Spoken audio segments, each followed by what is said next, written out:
Hey everybody, John MIllen with Benefit Hackers. Today I want to talk about Google and YouTube, or Google versus YouTube.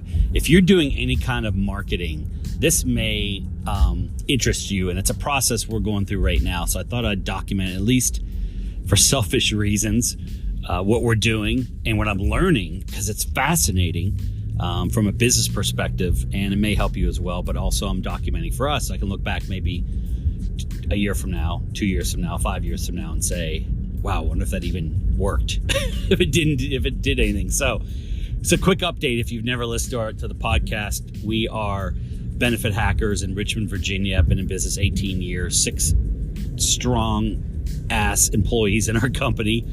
Excuse the language, but I've got rock star team behind me. And we like to hack the system when it comes to employee benefits. What does that mean? It means we look and see what's worked and try to double down and look at all the things that have not worked and don't do them and advise against doing that. So we're an independent advisor. We have 140 clients, multiple states. I think that we ran a report, I think about 16,000 employees employed across those 140 clients. So we have a wide range of experience with different companies and industries, and we are on a fast track learning curve right now with marketing. Started earlier this year, saw Russell Brunson at ClickFunnels, totally blew my mind. Saw Grant Cardone in person in January. I've been following him for a while. Met Brandon Dawson, an amazing multi business owner, millionaire that is teaching us, and on and on and on. I could go on and on. Watching Gary Vee on video. So what we're up to now is this whole thing about Google, YouTube, Facebook, Instagram. You hear a lot of talk of social media. So we've been working in that industry, and I'll tell you, it's humbling to be in the marketing, to try things in marketing. And one thing I learned is sales is not the same as marketing. Marketing is getting people acclimated to who you are, what you do, what you provide, what your value proposition is, how you serve them, and see if there's a fit. If there's a fit, it warms up that potential person or company. And then the sales process kicks in after that to uncover where the need is, see if we can help them, outline proposals, the nitty gritty, right? The tactical part. But marketing is sometimes it's very gray. Sometimes it's not even black and white or gray. It's a different color, because it's different than it was maybe from what I've learned in the 50s, when you turned on the TV and there was 3 stations and they talked about getting Tide dishwashing detergent, and that's what you bought. That was the extent. Today it's very different, obviously, with social media and the time constraints we all have. So this is definitely a work in progress, and I will give you a disclaimer up front that I'm not an expert by any means. I'm going to share what I'm learning and things that I didn't realize were happening, and it may be of benefit to you. So what are we doing now? We're working on, number one, we're rebranding our company, reimaging, name, logo, everything. And that in itself, I think I had a podcast a week or so ago about that, going through our core values, and then I did a podcast about our value proposition, like what do we do. And so today I'm going to talk a little bit about the marketing aspect when it relates to Google and YouTube. So we're all familiar with the social media aspect, which I kind of put in that bucket: Facebook, Instagram, Twitter, LinkedIn, and probably a few more, right? I mean, it's at one point in the past, it was maybe Snapchat. Now I'm hearing about this thing called TikTok, which is for young kids. I don't know. So it's constantly evolving is the thing I'm learning.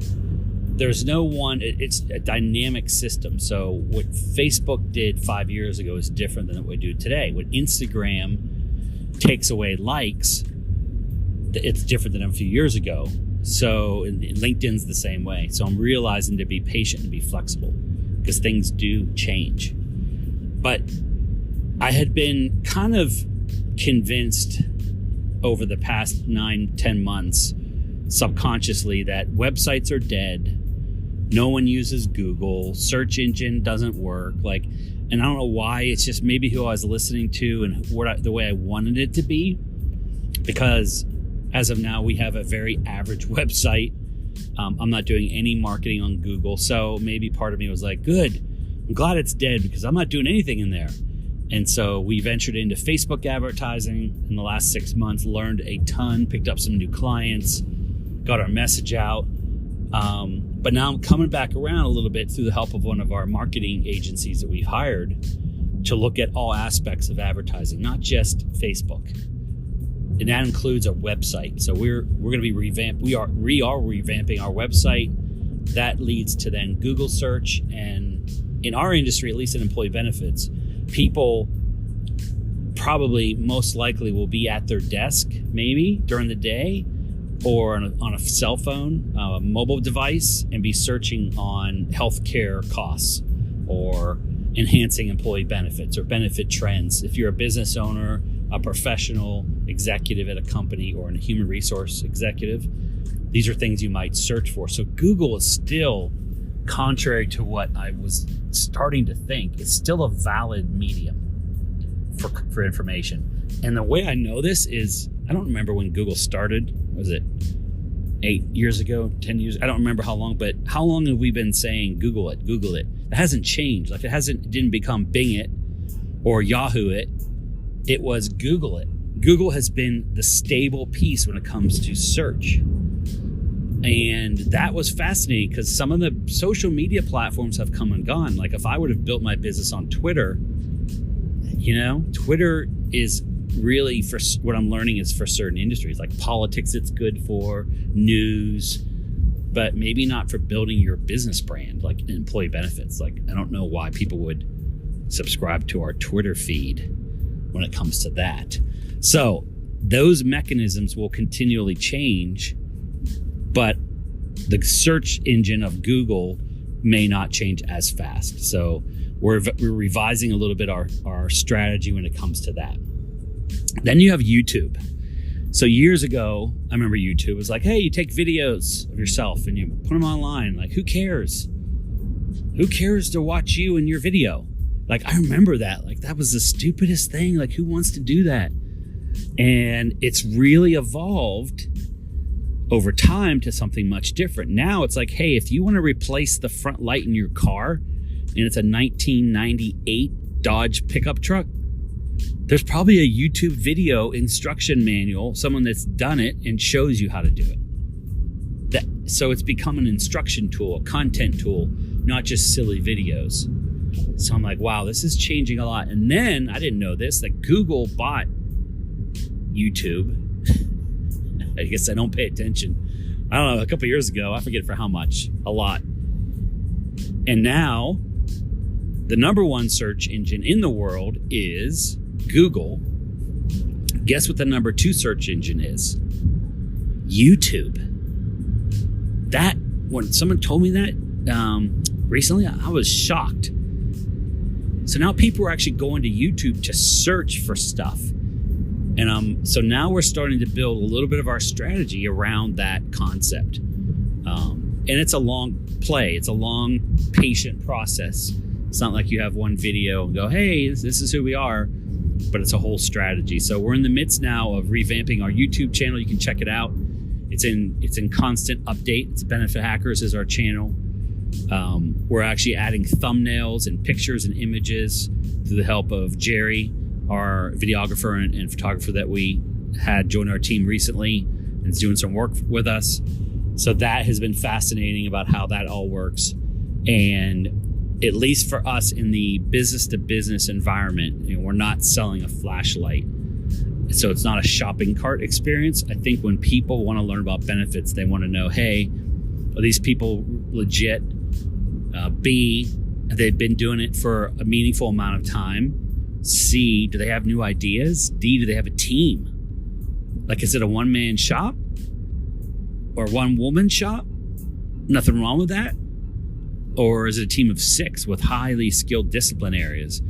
Or is it a 3,000 employee or 7,000 employee mega brokerage firm? Different people want different things. And our target market is 5 employees to 100 really is our sweet spot. So, someone from Midwest Vaco or General Motors is not going to be looking to us saying, hey, help us. That's going to be for a different caliber of consultant. We're in that small to mid-sized business range. So that would be perfect for us. So I will One of the things we're doing is we're going to release this content, and I'm also going to release it onto LinkedIn. And that will, I think, help polish up the video quality that I've been pushing out, make it a little cleaner, a little easier to watch, and make it more effective. So that is my podcast for today, YouTube and Google. If you're not familiar with what's going on in those two mediums, it's amazing. And what's going on with organic search versus paid search on Google. The algorithms, how like YouTube really likes organic reach versus trying to pay for it. You can do both, but if you get people engaging your content, they will scroll that not only in YouTube higher, but on Google. So imagine you're on Google and you're like, hey, top employee benefit firms, Richmond, Virginia.